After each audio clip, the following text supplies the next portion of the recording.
Hello. When I thought about what to talk about in this fun COOGtalk type scenario, which are supposed to be fun and funny, I settled on small words and politics, which might be the two most boring subjects I could talk about, but I'm going to try to give you a way to think about language that goes beyond just day-to-day communication. Wherever there are humans, there is language. Whether we're speaking, whether we're using sign language, language is everywhere. We use it to communicate ideas. Here we're using it to present you with information.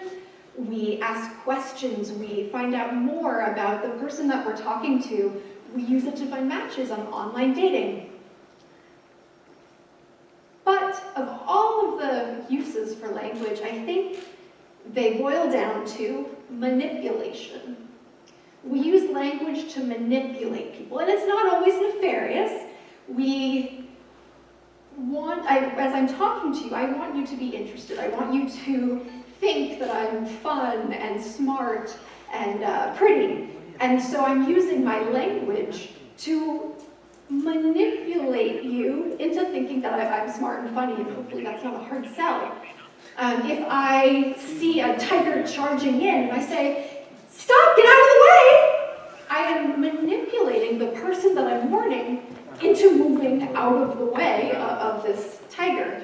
So just because I use the word manipulation doesn't mean that we're all using language for evil all of the time. But we use it in order to change the thoughts or behaviors of other people. And of all the words that I could talk about, I'm going to talk about pretty much the smallest ones, the pronouns. Quick grammar lesson. These are pronouns. I, you, he, she, it, we, they, ours, yours, theirs, them. And I'm going to specifically talk about first-person pronouns. This is what I use when I refer to myself. So these little ones, I, me, my, mine, myself, those are the words that I'm going to be focusing on.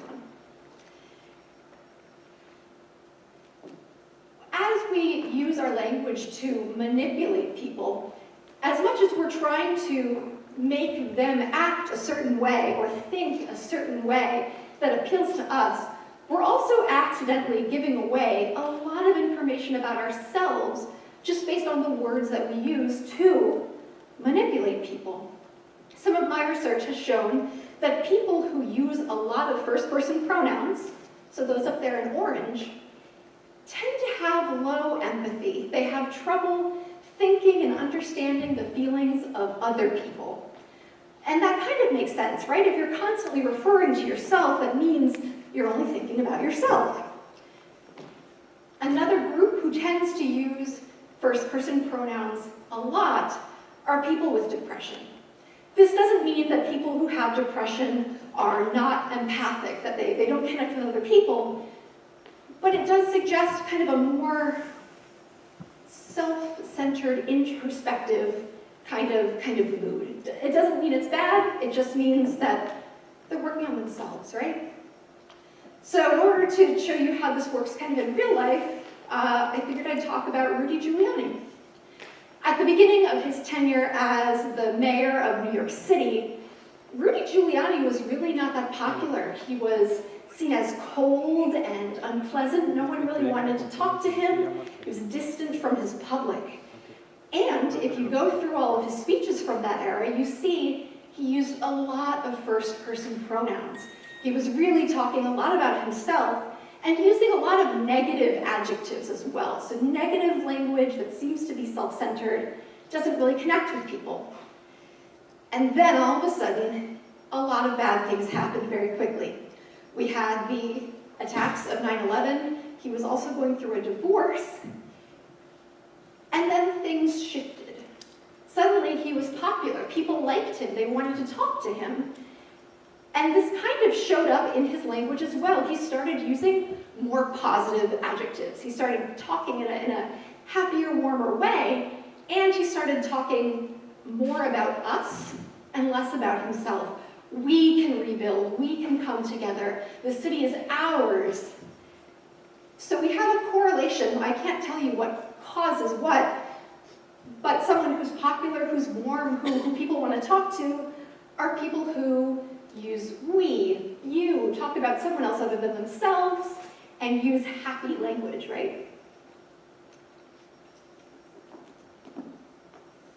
So those are some good pronouns to use if you want to seem approachable and friendly. I can't think of really a better scenario for talking about manipulation. Remember, I said language is about manipulation, than politics, right? And I'm super lucky because this year is an election year, and I don't think we've ever had such polarized candidates as Bernie and Donald Trump. I'm not espousing any ideology here. I'm not espousing leftist views or rightist views. Vote for whoever you want. So I'm not trying to be controversial. I'm just using these two as an education tool. So if we think about pronouns and who is using what pronouns, we, I, they, you, we can see that Donald Trump uses the highest number of I pronouns. He refers to himself the most out of all of the candidates. And Bernie Sanders uses a much lower number of I references. And if we compare this to past presidents, we can see that the only president who has ever used more I referencing words than Donald Trump is Bush, right here. The only two past presidents who used fewer I references than Bernie Sanders are Obama and Kennedy. Now you'll notice that Obama and Kennedy are both Democrats, as is Bernie, a socialist Democrat. And also these are using fewer I references than the Republicans, who seem to have some of the highest rates of self-reference of all of the presidents. This isn't a mistake, this isn't a coincidence. There's a very distinct difference between the way Democrats think about how people think and how Republicans think about how people think. When Republicans try to influence people, manipulate them into voting for themselves, they appeal to feelings, they appeal to emotions. Whereas Democrats and other leftist groups tend to operate under the false assumption that people are rational, that if you present us with the cold hard facts, we will follow them accordingly. But that doesn't really connect with people as much. It's not emotional. It's very factual, it's very objective, but it isn't always successful at getting votes. Trump is a genius when it comes to connecting with people, right? No one expected him to be so popular, but he's all over the news.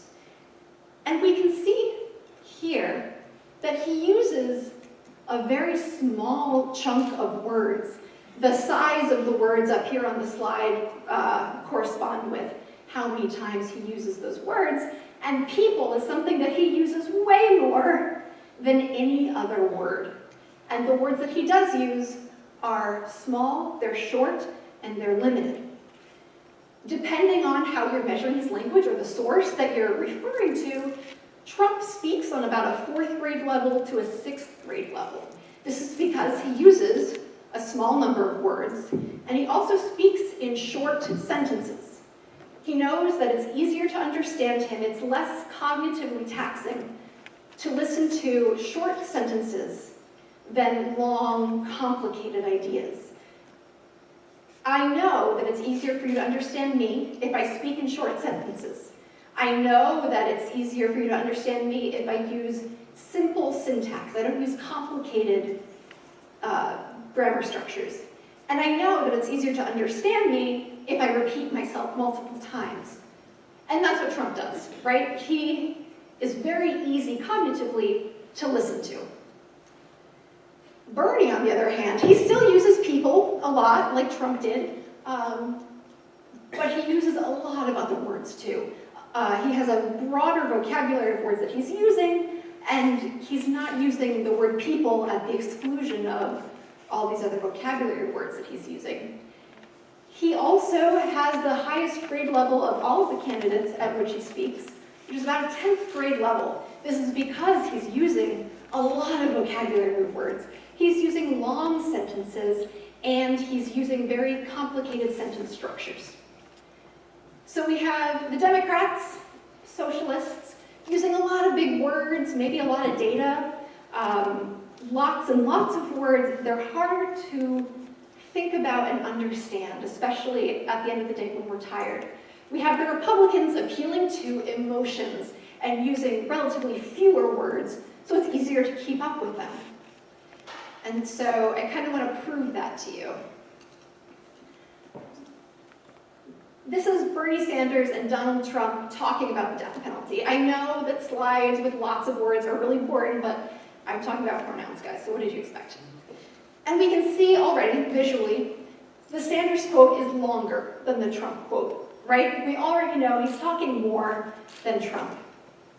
And now I've color-coded the I references, the big words, the words that are longer than 3 syllables, and the loaded words. Loaded words are adjectives and other words that kind of have an emotional meaning to them. So for example, here in this quote, murder is a much stronger word than kill or die. And so Bernie is using 1 loaded word, murder, and 4 big words.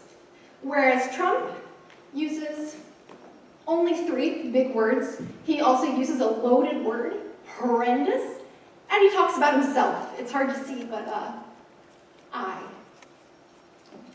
Again, we can compare just visually how much longer Bernie Sanders' quote is. He's talking more. And when we look at these words, we have 4 big words and 1 loaded word, disastrous, but no references to himself. Whereas Trump, with just 1 big word, refers to himself twice, and he also uses amplifiers, uses loaded words, a great, great wall. That is much more emotional than if he'd said, I'm going to build a wall that's 10 feet tall, right? Great is a more emotional word. Finally, on the Syrian no-fly zone, again, we can see Sanders is talking more than Trump, and we have a lot of differences here. Trump has referenced himself twice in 1 sentence and used 1 amplifier, very, and no large words. But you can see, just based on the color coding, that Sanders has a lot of bigger words. He only refers to himself once, and he uses 2 loaded emotional words. So those are a lot of slides with words. Do you feel like you are in class? I hope not. But just in case you wanted more words, I tried to fit as many as I could up here. So you don't have to read this. Don't read this. In order to illustrate further this difference in language, this difference in the way Democrats and Republicans try to manipulate us into voting for them, I took the first 5 paragraphs of Trump's speech that he gave at a summit for Israeli relations, and I took the first 5 paragraphs of Bernie Sanders' speech, but he didn't actually end up giving that speech. But still, they're on the same topic, and it's just their introduction. So I'm not sure if it shows up, but here I have color-coded again the types of words that he's used. Trump uses 30 3-syllable words, 30 big words. He talks about himself 12 times. We're talking about like Israel and external relations, and he's talking about himself 12 times.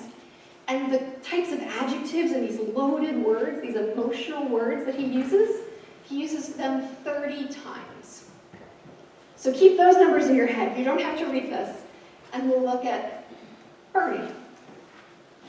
Now, Trump referred to himself 12 times. He used the word I 12 times, which, remember, correlates with a lack of empathy or a really self-centered cognitive structure. Bernie only referred to himself 8 times, so he has a smaller number of I references, even though he's spoken more than Trump. He used 53 5-syllable or 3-syllable words, which is substantially more than Trump's 30. So he's speaking at a higher cognitive level. He's asking you to listen to all of these big words and keep track of them and understand them while also trying to follow his very complex sentence structure. And finally, he only uses 22 loaded words. Remember that Trump used 30, Bernie used 22. And he added in a bonus statistic, a bonus statistic right here. So he's not appealing to your emotions. He is asking you to think carefully about the topics that he's talking about. He's not talking about himself. And he's using statistics to try to make his point. There are other clips of this speech where it's just statistics in every line. And so, as I've talked, I've tried to convince you, I've tried to manipulate you into believing that listening to the way people talk, especially the pronouns that they use, can give you important information about them. I've also tried to convince you that the syntax and speech structures of Democrats and Republicans are different, and that these differences reflect their ideals and the messages that they want to get across to people. And I've done a lot of talking, I've used a lot of words. Unfortunately, the internet kind of did a lot of research for me, and I think my entire talk can be summed up with this meme.